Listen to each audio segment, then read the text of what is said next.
के अंदर हार्दिक अभिनंदन और स्वागत करती हूं।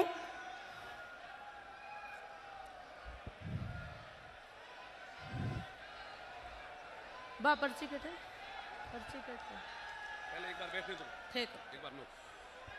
आप सब तालियों की गड़गड़ाहट के साथ राहुल गांधी जी को विश्वास दिलाएं कि बीकानेर लोकसभा और गंगानगर लोकसभा कांग्रेस यहां से जीत के जाएगी। हमारे बीच में युवाओं की पहचान और नौजवानों की आवाज और गरीबों के मसीहा राहुल गांधी जी पहुंच चुके हैं। उनका स्वागत और अभिनंदन। आप सब बैठे हैं। एक बार अशोक गहलोत साहब पहुंच चुके हैं और गोविंद सिंह जी डोटासरा साहब पहुंच चुके हैं। आप सबका स्वागत और अभिनंदन। माल्यार्पण के लिए मैं राहुल गांधी जी के स्वागत पे लिए सबसे पहले गोविंद सिंह जी डोटासरा साहब से गुजारिश करता हूं कि माला, सूत की माला पहनाकर उनका स्वागत और अभिनंदन करें। उसके पश्चात अशोक गहलोत जी, पूर्व मुख्यमंत्री राजस्थान सरकार, से गुजारिश करता हूं कि वो भी राहुल गांधी जी का माला पहनाकर अनूपगढ़ की धरा पर स्वागत और अभिनंदन करें। और मैं गोविंद राम जी मेघवाल साहब जो बीकानेर के प्रत्याशी और कुलदीप इंदौरा साहब जो गंगानगर के प्रत्याशी हैं, वो साफा पगड़ी राजस्थान के आन और बान शान को पहनाकर उनका स्वागत और अभिनंदन। तालियां बजाएं, तालियों के साथ गड़गड़ाहट। राहुल गांधी जी को एक संदेश, नया संदेश देने के लिए हम सबके बीच में आज आए हैं। आप देखिए कि कितने किलोमीटर तक पैदल चले हैं हिंदुस्तान में राहुल गांधी जी भारत जोड़ो यात्रा के माध्यम से। मैं आप सबके माध्यम से, समय की सीमा है, वक्त का तकाजा है, सबसे पहले मैं निवेदन करता हूं हमारे प्रदेश कांग्रेस कमेटी के अध्यक्ष गोविंद सिंह जी डोटासरा साहब आए और अपने विचार व्यक्त करें। बीजेपी का मोरिया बोला, देसी मोरिया, गोविंद जी डोटासरा साहब। हमारे नेता परम आदरणीय राहुल गांधी जी, हमारे पूर्व मुख्यमंत्री परम आदरणीय अशोक गहलोत जी, हमारे बीकानेर के लोकसभा प्रत्याशी आदरणीय गोविंद मेघवाल जी, श्री गंगानगर हनुमानगढ़ के लोकसभा के प्रत्याशी हमारे कुलदीप इंदौरा जी, हमारी यहाँ की अनूपगढ़ की विधायक बहन शिमला नायक जी, सम्मानित मंच और किसान भाइयों, आदरणीय बुजुर्गों, युवा साथियों, माताओं, बहनों और मीडिया के बंधुओं, आज हमारे लिए बहुत ही गौरव का विषय है कि हमारे बीच में इस अनूपगढ़ की धरती पर बीकानेर लोकसभा संसदीय क्षेत्र में और गंगानगर जिले में हमारे नेता आदरणीय राहुल गांधी जी आए हैं। हम इनका तालियों की गड़गड़ाहट के साथ हार्दिक स्वागत करते हैं, अभिनंदन करते हैं। राहुल जी, ये वो धरती है, किसानों की धरती है, जहां पर इन किसानों ने इस मोदी सरकार के खिलाफ उन 3 काले कानूनों को वापस कराने के लिए यहां पर 13 महीने तक बॉर्डर के ऊपर धरना दे करके देश के प्रधानमंत्री को झुकाने के लिए झुका दिया और माफी मांगने के लिए मजबूर किया। ये वो किसान भाई हैं, ये वो किसान हैं जिनकी लड़ाई राहुल जी, आपने भूमि अधिग्रहण कानून जब भारतीय जनता पार्टी की एनडीए सरकार जब चेंज कर रही थी, अंडाड़ी और अबानी को वो जमीन देने की षड्यंत्र कर रहे थे, तब हमारे नेता राहुल गांधी जी, आपने इन किसानों की लड़ाई लड़ी और उस किसानों की लड़ाई में जीत इन किसानों की हुई। इसके लिए भी आपका ये किसान धन्यवाद देना चाहते हैं। मैं निवेदन करना चाहता हूं, यहाँ के किसान को राहुल जी पानी चाहिए, फसल का सही कीमत चाहिए, इसके अलावा कुछ भी नहीं चाहिए। लेकिन ये मोदी सरकार 10 साल से इन किसानों को कुचलने का काम कर रही है, इनको परेशान कर रही है। इनसे वादा किया गया था इनकी आमदनी दोगुनी करेंगे, इनसे वादा किया गया था कर्ज माफ करेंगे, इनसे वादा किया गया था कि एमएसपी का कानून लाएंगे, लेकिन ठगासा महसूस कर रहे हैं। आज भी यहाँ के किसान बॉर्डर पे बैठे हुए हैं, वो मोदी सरकार से पूछ रहे हैं कि आपने जो वादा किया था, लिखित में समझौता किया था, वो एमएसपी का कानून कहां गया मोदी जी। ये वो किसान हैं जो चलते चुनाव में श्री करणपुर के अंदर भारतीय जनता पार्टी की इस परिचित सरकार ने राहुल जी मंत्री बना दिया था। उस मंत्री को अग्निवीर मंत्री बनाने का काम इस धरती के किसानों ने किया है। 6-10 दिन तक मंत्री नहीं रहा, शपथ ले ली, लेकिन मंत्रालय नहीं संभाल सका और वापस अग्निवीर मंत्री बना के भेज दिया। ये वो किसानों की धरती है। इस मोदी सरकार को झुकाने का दम रखती है, इनको सत्ता से हटाने का दम रखती है। मैं आपसे निवेदन करूंगा, किसान भाइयों, आप बताओ, राहुल जी के साथ लग करके यहां से भारतीय जनता पार्टी की एनडीए की सरकार और मोदी सरकार का मोरिया बुलाओगे कि नहीं बुलाओगे? गोविंद मेघवाल जी को बीकानेर से जीता करके बीजेपी के मंत्री का मोरिया बुलाओगे कि नहीं बुलाओगे? यहां पर हनुमानगढ़ गंगानगर के एमपी हमारे कुलदीप इंदौरा जी को जीता करके सांसद में भेजोगे और बीजेपी के कैंडिडेट के मोरिया बुलाओगे कि नहीं बुलाओगे? तो ये सब तैयार है राहुल जी। ये किसान है, ये झुक नहीं सकता। जो मोदी जी इनको अन्नदाता कहता था, आज सबसे ज्यादा अगर कुचलने का काम किया है तो इस किसान अन्नदाता को करने का काम किया है। इसलिए मैं इतना ही कहना चाहूंगा, मैं चाहता हूं कि हम ज्यादा से ज्यादा राहुल जी को सुने और परिणाम इतने शानदार आएंगे कि हम राजस्थान में राहुल जी भारतीय जनता पार्टी से ज्यादा सीटें लेकर के आएंगे। धन्यवाद। जय हिंद, जय भारत, जय किसान।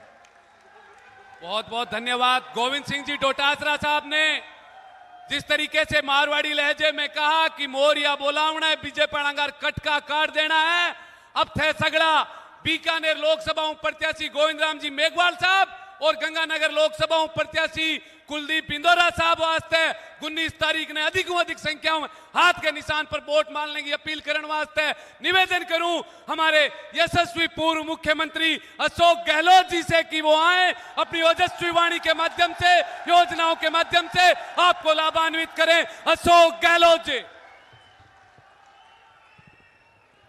हमारे महबूब नेता राहुल गांधी जी, प्रदेश कांग्रेस के अध्यक्ष भाई गोविंद डोटासरा जी, बीकानेर के कांग्रेस के लोकप्रिय उम्मीदवार गोविंद मेघवाल जी, गंगानगर के लोकप्रिय उम्मीदवार भाई कुलदीप इंदौरा जी, यहाँ उपस्थित जिला अध्यक्ष बिस्ताराम जी, यशपा गहलोत जी, अंकुर मगलानी जी, शिमला नायक जी, लोकप्रिय आपकी विधायिका डूंगराम गैदर जी, बीडी कल्ला जी, मोहम्मद सिंह भाटी, विनोद गोटवाल जी, अभिमन्यु सिंह पुनिया, रूबी कुमार जी और तमाम लादरी जी और तमाम हमारे उपस्थित बुजुर्गों, भाइयों और बहनों, नौजवान साथियों, ये अनूपगढ़ और सूरजगढ़ के तमाम इलाके जो हैं दोनों की धरती है, दूर दूर लोग रहते हैं। उसके बावजूद भी इतनी बड़ी तादाद में आप राहुल जी का स्वागत करने आए हैं। मैं आपका हृदय से धन्यवाद करना चाहता हूं, आभार व्यक्त करना चाहता हूं। आपका अनूपगढ़ का लंबे समय मांग थी, अनूपगढ़ जिला बनना चाहिए। जिला बन गया आपका, आप सब खुश हो। अब आप देखिए 20 जिले हमने बनाए थे। मेरी प्लानिंग थी 20 जिलों का मास्टर प्लान बने, मिनी सचिवालय कहाँ बनेगा, कलेक्टर, एसपी, डीएलओ कहाँ बैठेंगे, स्कूल कॉलेज कहाँ खुलेगी। 33 जिलों में मेडिकल कॉलेज खोली हम लोगों ने। कभी न कभी 20 जिलों में मेडिकल कॉलेज भी खुलेगी, टाउन हॉल ही बनेगा। क्या नहीं होगा, सब कुछ होने की संभावना बनी रहती है। यही सोच के हम लोगों ने शानदार स्कीम बनाई थी। इतनी शानदार योजना लेके आए कि राजस्थान पहली बार देश के अंदर अन्य राज्यों में चर्चा में आ गया।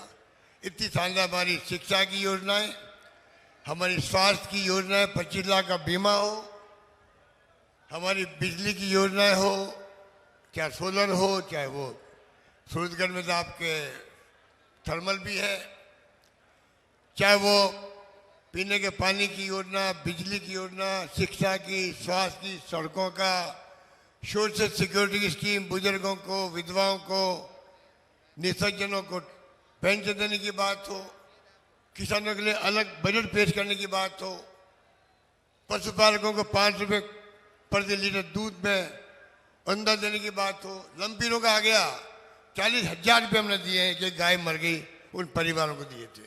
2 गायों का बीमा कर दिया हम लोगों ने। कहने का मतलब ये है सभी वर्गों के लिए 2000 यूनिट बिजली फ्री कर दी किसानों के लिए। 1 करोड़ लोगों को, उपभोक्ताओं को आज बिजली का बिल 0 आता है, 1 रुपया नहीं देना पड़ता 1 करोड़ लोगों को। इस प्रकार से जो योजना बनी वो एक इतिहास बन गया। सभी लोग उससे खुश थे। प्रदेश के झूठ बोल बोल के प्रधानमंत्री जी ने, झूठ बोल करके उनके मंत्रियों ने, प्रधानमंत्री ने, चाहे मुख्यमंत्रियों ने, यहाँ रेप होते हैं, यहाँ पर कानून व्यवस्था बिगड़ी हुई है, अब बिगड़ी हुई है, रेप अब हो रहे हैं, डकैती अब हो रही है और हमें बदनाम किया गया। और मुसलमान को दे दिए 50 लाख, हिंदू को दिए 5 लाख उदयपुर के कन्हैया हत्याकांड में। इतना झूठ कोई बोल सकता है? पहला पैकेज 50 लाख का किसी को दिया, वो कन्हैयालाल को दिया था हम लोगों ने, फिर भी झूठ बोला गया। इस प्रकार से जो माहौल बनाया गया, सरकार हमारी नहीं बनी है, तो आप निश्चिंत रहो। अब जो राहुल गांधी जी की यात्रा थी, बाढ़ जोड़ो यात्रा, बाढ़ जोड़ो न्याय यात्रा, इसका निचोड़ जो है वो आपको कांग्रेस के मैनिफेस्टो में सामने आया है। जो खड़गे साहब ने, सोनिया गांधी जी ने, राहुल गांधी जी ने उसको प्रकट किया है। अब हमारी ड्यूटी है, मैं आपको दिल से कहना चाहूँगा, मैंने उसको पढ़ा 3 बार। आपसे मेरी प्रार्थना है, 5 जो है आपकी 25 गारंटी है, उसके अंदर 5 न्याय की बात की गई है। अब आप जब तक उनको पढ़ेंगे नहीं, तब तक आप युवा न्याय हो, महिलाओं का न्याय हो, किसानों के साथ न्याय हो, श्रमिकों के साथ न्याय हो और सबकी हिस्सेदारी हो, SC, ST, OBC, माइनॉरिटी सबकी। ये 5 जो है, जो न्याय की बात की गई है, इसको पूरे प्रदेश को, पूरे देश को लेना चाहिए, गंभीरता से लेना चाहिए। तब जाके असली न्याय गरीब से गरीब गांव में, ढाणी में पहुंच सकेगा। ये मेरा कहना है। बाकी जो कुछ हो रहा है आपको मालूम ही है, लोकतंत्र खतरे में है। संविधान, अंबेडकर साहब का संविधान धज्जियां उड़ रही है, खाते बंद हो रहे हैं कांग्रेस के। अमेरिका, जर्मनी, यूएनओ सब आलोचना कर रहा, देश की पूरी दुनिया में बदनामी हो रही है हमारी। किस प्रकार 2 मुख्यमंत्री जेल में बैठे हुए हैं, किस प्रकार इलेक्टोरल बॉन्ड आ गए, ये सब बात आप जान चुके हो। इसलिए इस चुनाव के अंदर आप सबक सिखाओगे, तब जाके लोकतंत्र बचेगा। ये चुनाव खाली इंदौरा का या गोविंद मेघवाल का नहीं है, ये चुनाव देश में लोकतंत्र बचाने का है। ये चुनाव अंबेडकर साहब के संविधान को बचाने का है। ये चुनाव आने वाली नस्लों का भविष्य बनाने का है। यही बात करता मैं अपनी बात समाप्त करता हूँ। धन्यवाद। जय हिंद। धन्यवाद। बहुत बहुत धन्यवाद अशोक गहलोत साहब। भारत जोड़ो यात्रा के माध्यम से 4000 किलोमीटर तक हिंदुस्तान के किसानों के, नौजवानों के, बेरोजगारों के और धरती पुत्रों के दिलों में जगह बनाने वाले, आप सबके चहेते भारत न्याय यात्रा के माध्यम से पूरे हिंदुस्तान में छाने वाले और बीजेपी से डट का मुकाबला करने वाले हम सबके नेता राहुल गांधी जी से गुजारिश करता हूं कि वो आए और अपने ओजस्वी वादन से गंगानगर और बीकानेर लोकसभा से कांग्रेस जीत के जाएगी, यह विश्वास दिलाएं। राहुल गांधी, राहुल गांधी, राहुल गांधी। बहुत बहुत धन्यवाद राहुल गांधी जी।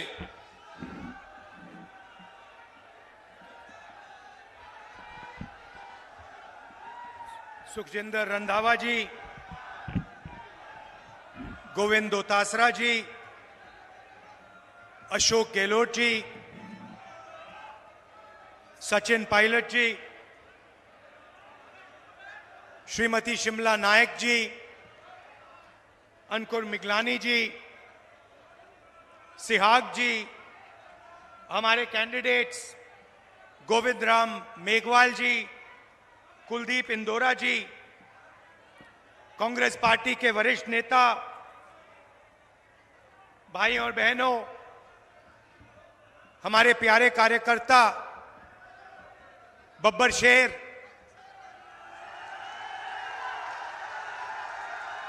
जो कांग्रेस पार्टी की विचारधारा के लिए जान देने को तैयार होते हैं, और प्रेस के हमारे मित्रों,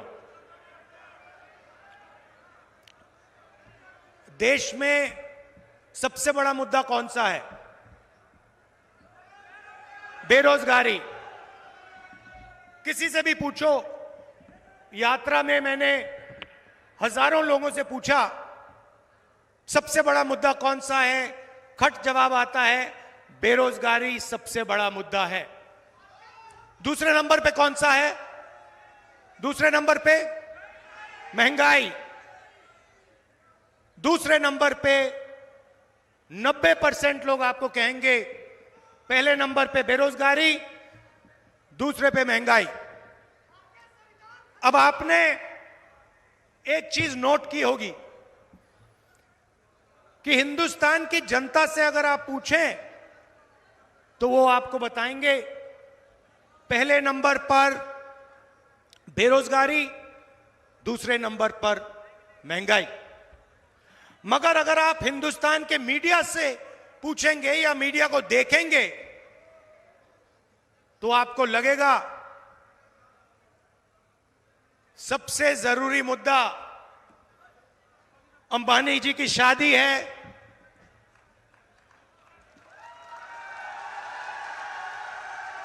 उधर आपको विदेश से हजारों लोग आते हुए देखेंगे। 24 घंटा मीडिया में आपको नरेंद्र मोदी जी का चेहरा दिखेगा। कभी वो समुद्र के नीचे जाएंगे,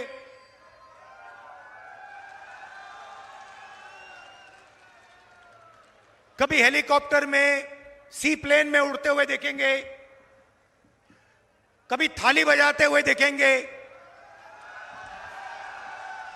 कभी मोबाइल फोन की लाइट बजा दिखाने को बोलेंगे।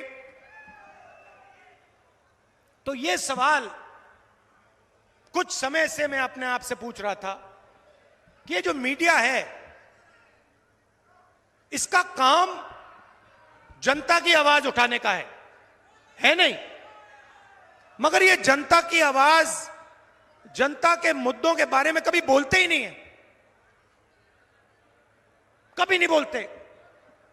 अब इनकी गलती नहीं है, ये बेचारे बोलना भी चाहें, इनके मालिक इनको नहीं बोलने देंगे। अरबपति मालिक जिनका कंट्रोल है, वो इनको बोलने नहीं देंगे। मगर एक और बात मुझे पता लगी। कुछ महीने पहले मैंने मीडिया के बारे में, हिंदुस्तान की सबसे बड़ी कंपनियों के बारे में, प्राइवेट अस्पतालों के बारे में, प्राइवेट कॉलेज यूनिवर्सिटी के बारे में, इनके मैंने आंकड़े निकालने शुरू किए। मैं सोच रहा था कि पता लगाता हूं ये मीडिया में कौन लोग बैठे हैं कि ये जनता की बात करते ही नहीं है। सवाल था, आज मैं आपको थोड़ा सा बताना चाहता हूं। हिंदुस्तान में पिछड़े वर्ग की 50% आबादी है तकरीबन। कोई जानता नहीं है, मगर कहा जाता है कम से कम 50%। आदिवासियों का 8%, दलितों का 15%, माइनॉरिटी 15%, गरीब जनरल कास्ट के लोग तकरीबन 5%। मतलब 90% से ज्यादा हिंदुस्तान की आबादी या पिछड़े वर्ग की है, या दलित, आदिवासी, गरीब जनरल कास्ट की।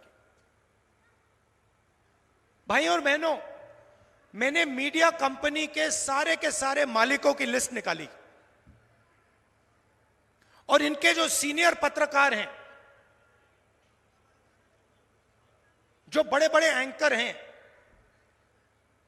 पूरे हिंदुस्तान में मैंने इनकी लिस्ट निकाली।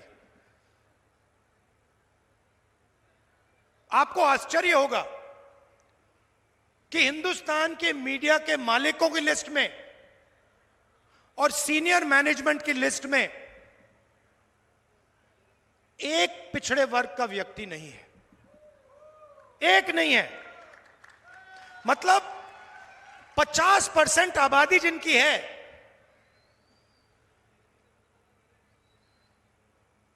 जो देश को चलाते हैं, मेहनत करते हैं, उनमें से एक व्यक्ति हिंदुस्तान की मीडिया में आपको नहीं दिखाई देगा। दलित 15%, एक दलित व्यक्ति आपको मीडिया में नहीं दिखाई देगा। आदिवासी 8%, एक आदिवासी आपको सीनियर मीडिया में मालिकों की लिस्ट में नहीं दिखाई देगा। गरीब जनरल कास्ट के लोग नहीं दिखाई देंगे, माइनॉरिटी का कोई लोग नहीं दिखाई देंगे। ये 2-3% लोग मीडिया में रोजगार पाते हैं। 15-20 लोग मीडिया को कंट्रोल करते हैं और 24 घंटा यही 50-60 लोग नरेंद्र मोदी जी की जय करते हैं। अब सवाल उठता है कि 90% जनता इसमें तो है ही नहीं। तो सबसे पहली बात, ये जो मीडिया वाले लोग हैं, ये आपके नहीं है, ये हिंदुस्तान के पिछड़े वर्ग के, दलितों के, आदिवासियों के, ये आपके नहीं है। क्योंकि अगर ये आपके होते तो पिछड़े वर्ग के लोग मीडिया की बड़ी बड़ी कंपनीज के मालिक होते, एंकर्स होते, सीनियर मैनेजमेंट में होते, और 24 घंटा जो देश के असली मुद्दे हैं, इनके बारे में आपको कभी दिखेगा नहीं। किसानों का एजिटेशन हुआ, किसान सड़क पे उतर गए, हरियाणा, पंजाब, राजस्थान, मध्य प्रदेश, पूरे देश में। और मीडिया में क्या आता है? आतंकवादी हैं। मीडिया में आता है और बीजेपी के लोग कहते हैं आतंकवादी हैं। बेरोजगारी की बात कभी नहीं आएगी, महंगाई की बात कभी नहीं आएगी। इनका काम आपका ध्यान भटकाने का है। ये सिर्फ चाहते हैं कि पिछड़े वर्ग के मुद्दे, किसानों के मुद्दे, गरीबों के मुद्दे नेशनल और रीजनल मीडिया पे ना आए।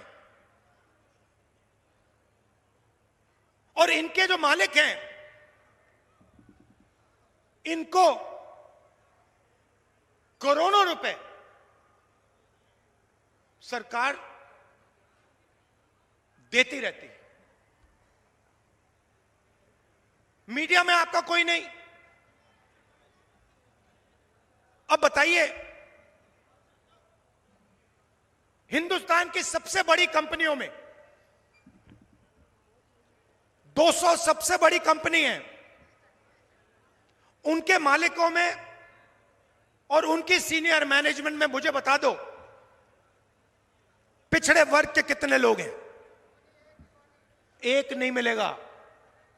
मैंने लिस्ट निकाली है, 200 नाम की लिस्ट निकाली, मालिकों की लिस्ट, सीनियर मैनेजमेंट की लिस्ट, उसमें आपको एक पिछड़े वर्ग का व्यक्ति नहीं मिलेगा, एक दलित नहीं मिलेगा, एक आदिवासी नहीं मिलेगा, एक गरीब जनरल कास्ट का व्यक्ति नहीं मिलेगा।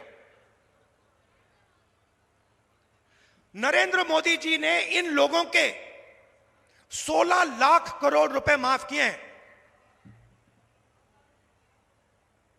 अब आप कहोगे 16 लाख करोड़ रुपए कितना होता है? इतना बड़ा नंबर है, आपको और हमें पता ही नहीं लगता कितना बड़ा है। मैं बताता हूं आपको।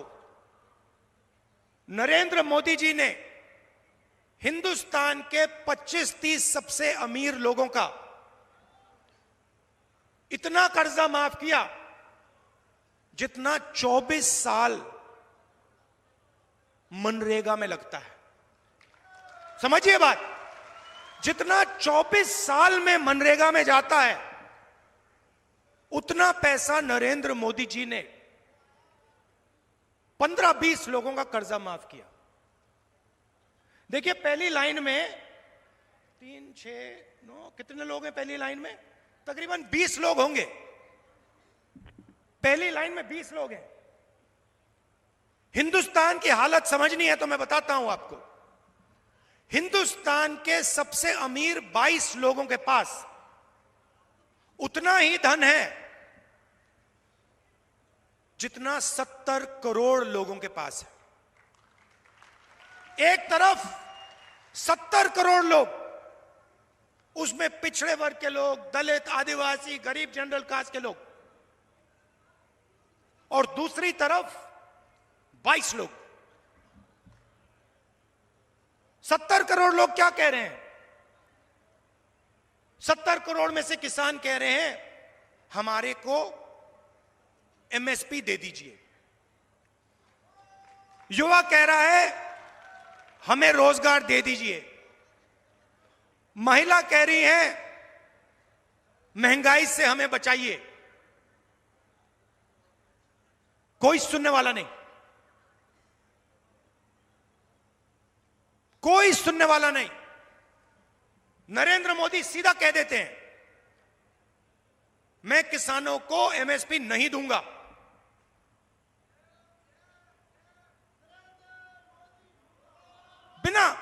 बिना झिझक के मैं नहीं दूंगा। और फिर कहते हैं वो तो आतंकवादी हैं। वायदा किया था 2 करोड़ युवाओं को रोजगार दूंगा, 15 लाख रुपए दूंगा बैंक अकाउंट में। 15 लाख रुपए से ज्यादा आपके जेब से उठा के ले गए। जीएसटी, नोटबंदी, लाखों रुपए। पहली बार किसान टैक्स देता है। हिंदुस्तान की हिस्ट्री में पहली बार किसान टैक्स दे रहा है। और जितना टैक्स आप देते हो जीएसटी में, उतना ही अदानी देता है। यह आपने शर्ट खरीदी, 18% जीएसटी आप दोगे। यही शर्ट अगर अंबानी या अदानी खरीदेगा वो भी 18% ही देगा। तो धन आपका, वो अरबपति है। और जितना टैक्स किसान देता है उतना वो देता है।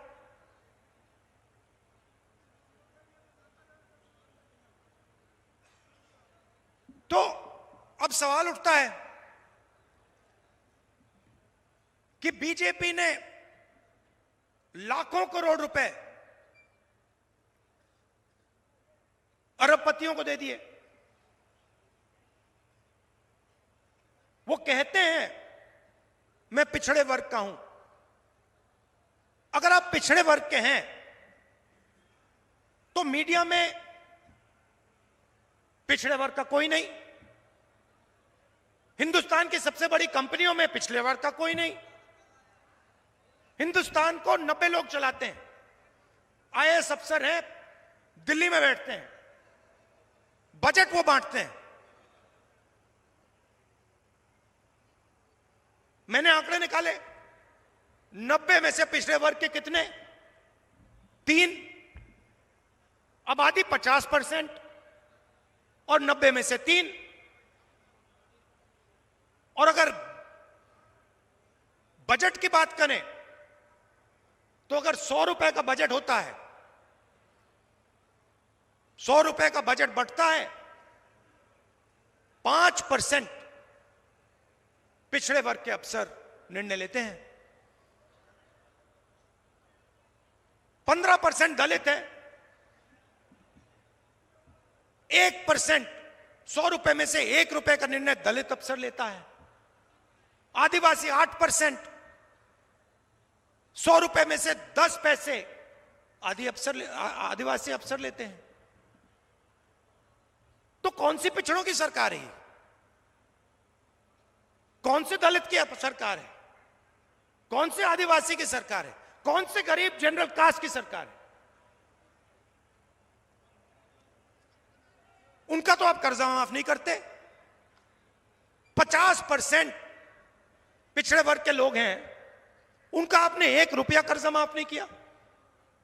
किसानों का कहीं भी आप कर्जा माफ नहीं करते, मजदूरों का कहीं नहीं करते आप।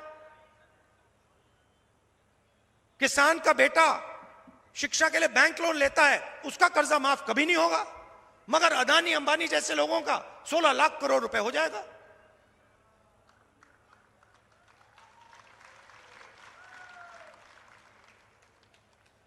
चौबीस घंटा मीडिया बात करेगी, कभी आपको क्रिकेट दिखाएगी, कभी आपको बॉलीवुड के स्टार दिखा देगी, ध्यान इधर उधर करवाएगी, और फिर आपका जीएसटी का पैसा सीधा उन्हीं 20-25 लोगों के जेब में जाता है।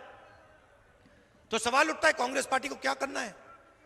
मैं आपको बताता हूं, यहां पे लिखा है जितना पैसा उन्होंने अरबपतियों को दिया, उतना पैसा हम गरीबों को, पिछड़ों को, दलितों को, आदिवासियों को उठा के दे देंगे।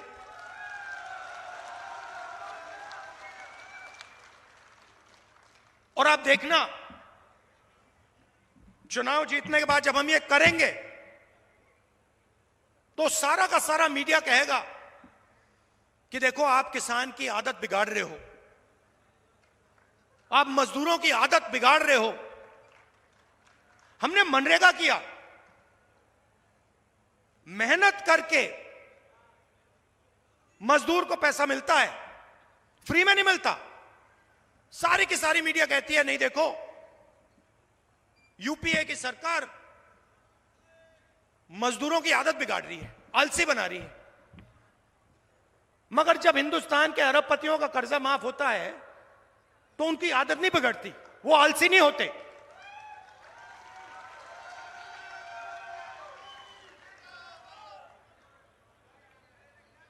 तो 5 वायदे हमने आपसे किए हैं, मैं उनको पढ़ लेता हूं। सबसे पहले, आज तक कोई नहीं जानता कि पिछड़ों की कितनी आबादी है, दलितों की कितनी आबादी है, आदिवासियों की कितनी आबादी है, कोई नहीं जानता। तो हमारा पहला काम जाति जनगणना। चोट लगती है, डॉक्टर कहता है एक्सरे करो। चोट हिंदुस्तान में जनता को लग रही है। जाति जनगणना और इकोनॉमिक सर्वे और हिंदुस्तान के जो धन है उसका सर्वे हम कराएंगे। पता लगाएंगे पिछड़े वर्ग के कितने लोग, गरीब जनरल कास्ट के कितने लोग, दलित कितने, आदिवासी कितने, माइनॉरिटी कितने, और पता लगाएंगे हिंदुस्तान का धन कितने लोगों के हाथ में है, किन लोगों के हाथ में है। हर संस्था को देखेंगे, मीडिया को देखेंगे, बड़ी बड़ी कंपनियों को देखेंगे, सरकारों को देखेंगे, पता लगाएंगे क्या सचमुच में पिछड़ों की भागीदारी है, दलितों की भागीदारी है, आदिवासियों की भागीदारी है, गरीब जनरल कास्ट की भागीदारी है और जाति जनगणना से दूध का दूध पानी का पानी हो जाएगा, सब पता लग जाएगा।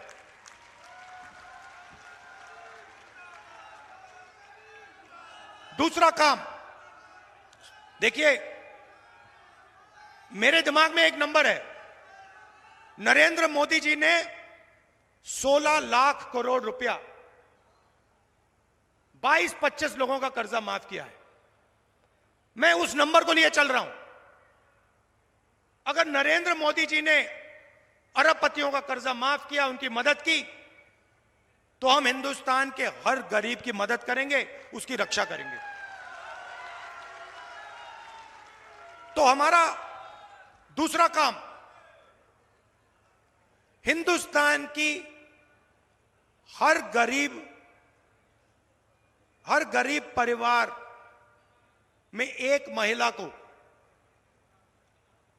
अच्छी तरह सुनिए, हिंदुस्तान के हर गरीब परिवार में एक महिला को कांग्रेस पार्टी की सरकार साल का 1 लाख रुपया बैंक अकाउंट में डाल देगी।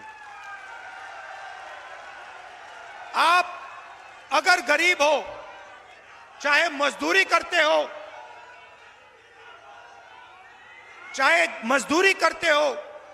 चाहे खेती करते हो, चाहे छोटे कारखाने में काम करते हो, अगर आप गरीब परिवार हो, आपके परिवार में एक महिला को महीना का 8,500 रुपया, साल का 1 लाख रुपया सरकार बैंक अकाउंट में डाल देगी और उस दिन तक डालेगी। मजे की बात सुनिए, और उस दिन तक डालेगी जिस दिन तक आप गरीबी रेखा से निकल जाओगे।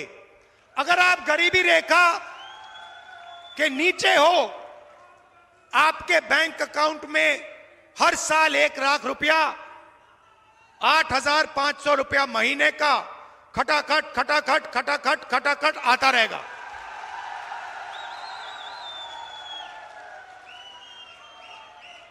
और एक झटके से हिंदुस्तान से हम गरीबी को मिटा देंगे। अब दूसरा काम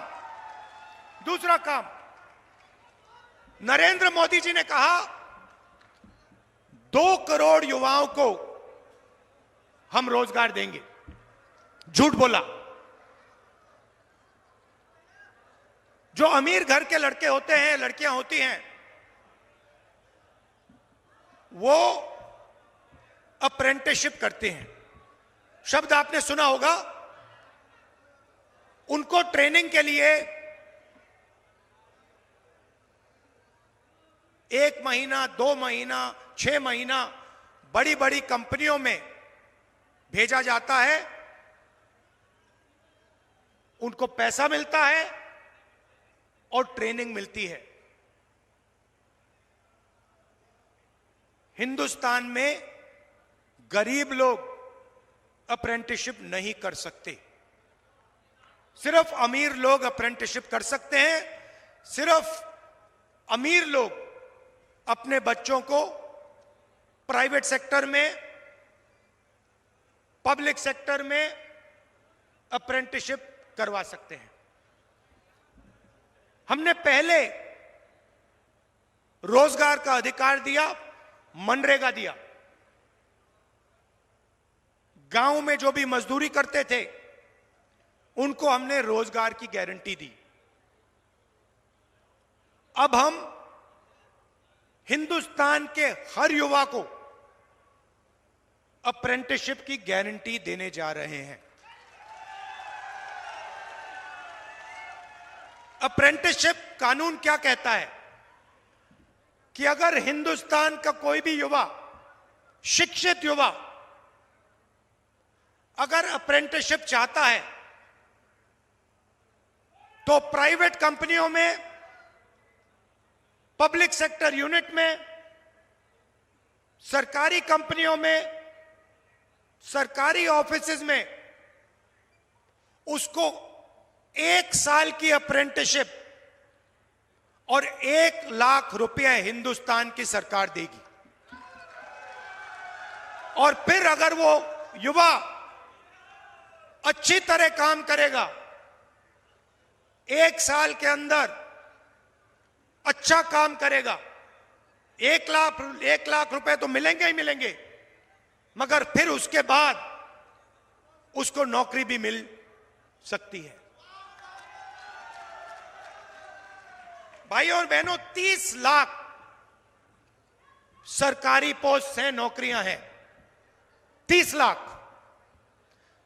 नरेंद्र मोदी जी ने उनको खाली रखा, अपने जो 20-25 मित्र हैं उनकी मदद करने के लिए। हम 2 काम करने जा रहे हैं। पहला काम, 30 लाख सरकारी रोजगार आपके हवाले करने जा रहे हैं। और दूसरा काम, और यह सुनकर करोड़ों लोगों के दिल में खुशी आएगी, जो ठेकेदारी प्रथा है, कॉन्ट्रैक्ट लेबर है, उसको हम पीएसयूज में और सरकार में खत्म करने जा रहे हैं। अब हिंदुस्तान में अगर कोई सरकार में काम करेगा तो वो कॉन्ट्रैक्ट से, ठेकेदारी से नहीं करेगा, उसे परमानेंट जॉब, परमानेंट जगह दी जाएगी, उसे पेंशन दी जाएगी और उसके परिवार की रक्षा होगी। चौथा काम, नरेंद्र मोदी जी ने किसानों से साफ कह दिया, आपका कर्जा माफ नहीं होगा, आप आतंकवादी हो और आपको सही एमएसपी नहीं देंगे। हमारी सरकार आएगी, कानूनी एमएसपी कांग्रेस पार्टी हिंदुस्तान के किसानों के लिए लागू कर देगी।